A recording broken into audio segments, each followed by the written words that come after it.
Hello, my name is Simon Owens, and this is my vlog. Today I want to talk about Twitter. As you might have seen, it recently came out with its earning report, its quarterly earning report, and kind of the big headline that came out of it was that Twitter, after adding a couple million monthly active users in the last report, it added absolutely none in this quarter, and really predictably, this has led to a lot of these kinds of lazy op-eds that Twitter is dying. The same thing we've been seeing for several years, and the entire claim is based on the idea that it isn't having enough monthly active user growth.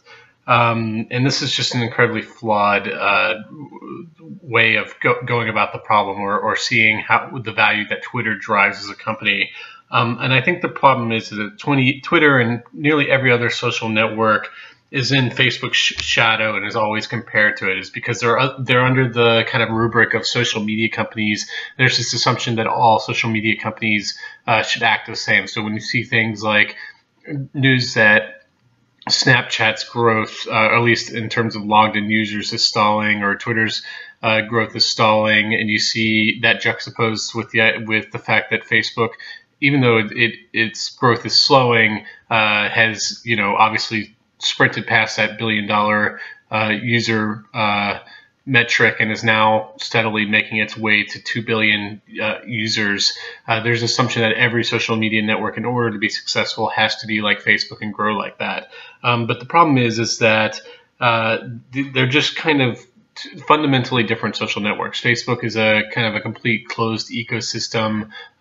So the only users it has are users that are logged in, whereas Twitter is a completely open ecosystem. So while yes, logged in users are important because of the ones who are creating the content and doing a lot of the interaction on the network, Twitter's value and its impact and its effect as a company extend far beyond its monthly active users. Every time you see a tweet that's embedded in an article, every time you see one or hear one read on a podcast, or see it displayed on CNN or something like that, that is its power being far extended outside of its kind of initial network. And I think Twitter is kind of like this open conversation that's happening in real time. It doesn't need to have just logged in users as its only kind of value proposition. And so Wall Street has just always fundamentally misunderstood that. If you only have to spend just a little bit of time, especially in these kind of Trumpian times, on Twitter to see that the discussion is vibrant as ever. There is just analysis and breaking news and commentary that it's just not happening anywhere else on any other social network. And until there is actually another platform that can replace that kind of conversation, Twitter isn't going away. No, it's not dying.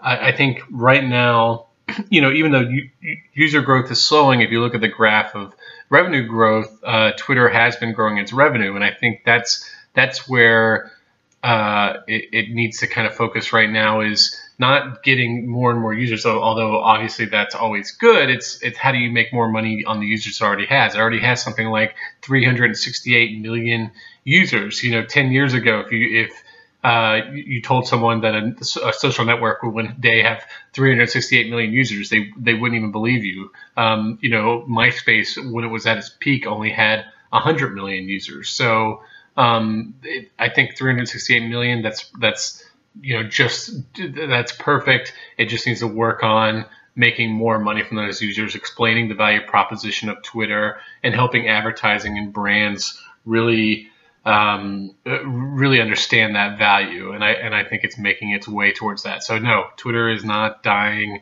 Ignore lazy headlines of that.